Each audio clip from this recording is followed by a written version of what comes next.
Diperkirakan kalau dari hasil visum dokter itu 2 kali mengenai bagian pelipis dan pipi.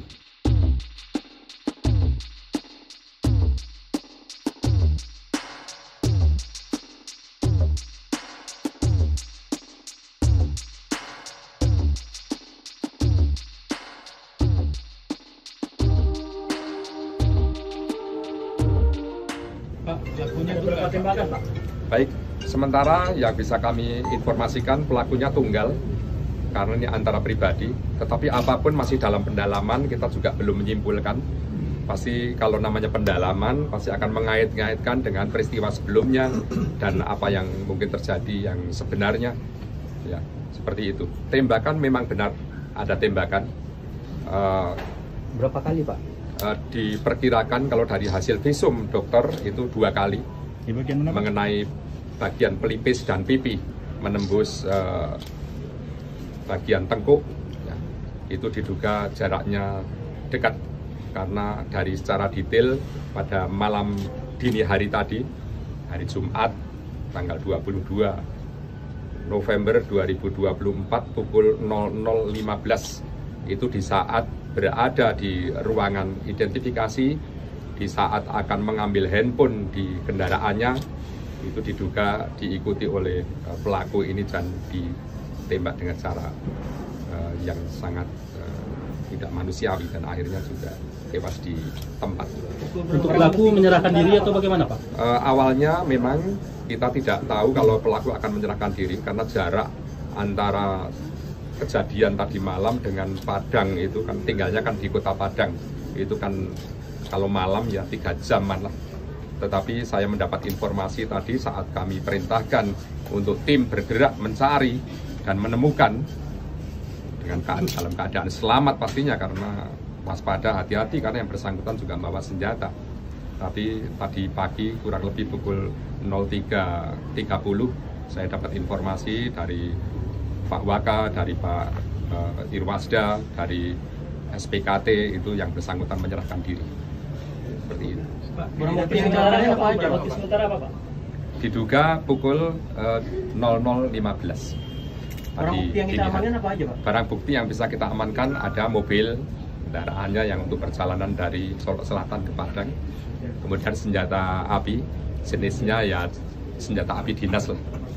Ya, dan juga magazen berisi 15, sudah digunakan 9, yaitu 2 pada yang diduga dilakukan oleh tersangka ini kepada korban, dan yang 7 sedang kami dalami. Nanti yang di mana karena masih tersimpan di magazen itu sisa dari 15 dikurangi 9. Rekaman CCTV ada yang kita amanin, Pak? Sementara masih juga kita butuhkan dan masih kita gunakan itu. Nah, manakala nanti TKP-nya itu memang tersorot oleh CCTV, pasti peristiwa yang terjadi di situ lebih akurat.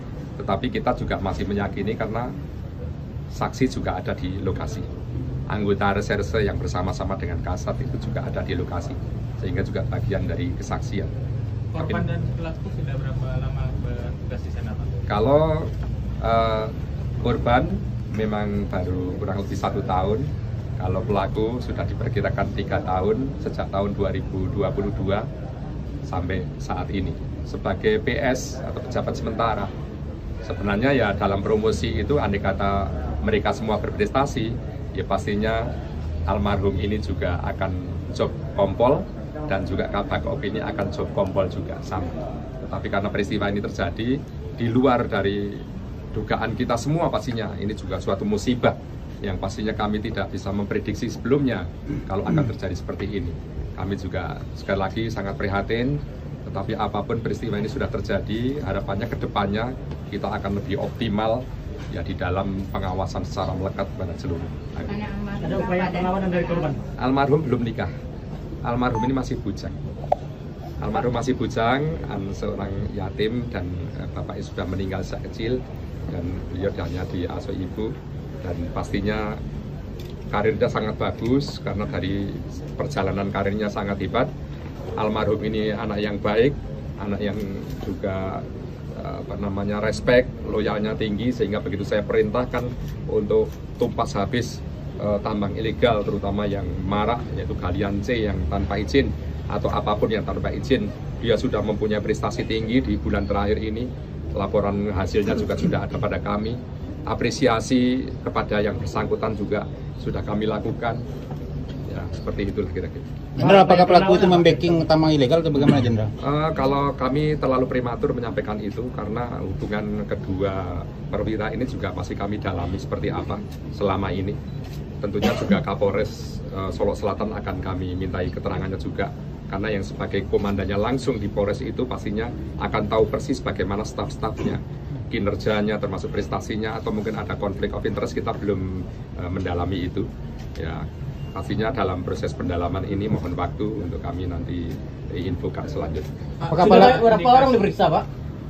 Kalau diperiksa sudah 5 orang yang pagi ini. Ya, di antaranya adalah 2 orang yang bersama Pak Kasat tadi dini hari itu yang bersama-sama memproses dugaan terjadinya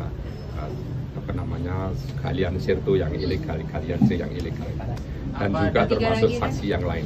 Saksi yang lain termasuk korban, termasuk pelaku, saksi pelaku, Pak Kapolres, dan juga nanti akan berkembang, nanti akan cukup banyak ya.